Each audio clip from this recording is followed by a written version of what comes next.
Hi guys. तो आपण मैंने कहला तो फाइनली मुझे आसिक पहुँची जाइए गार्डन रेस्टोरेंट को। तो गार्डन रेस्टोरेंट ब्लॉग मुझे तो आपण मैंने देखु। तो फास्ट मु ऑर्डर करी मसला पापड़ तापर क्रीमी सूप। वाओ बहुत टेस्ट थिला। मु ट्राए कली आपण मैंने भी जब ट्राए करेंगे सेठाकर सूप बहुत टेस्ट थिला। तापर ऑर्डर करी चिकेन लॉलीपॉप भी बहुत टेस्ट थिला। खाई सारा पर देखु सांगे सांगे स्टार्टर सरीनी इड मेन कोर्स आसला हेरी।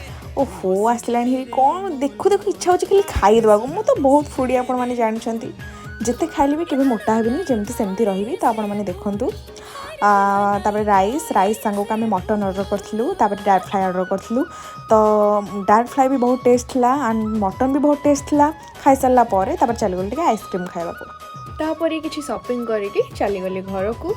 जदि आज भिडियोटी आपण मानक भल लगी ताले लाइक शेयर सब्सक्राइब करने को जमा भी भूलें। रहुची टाटा।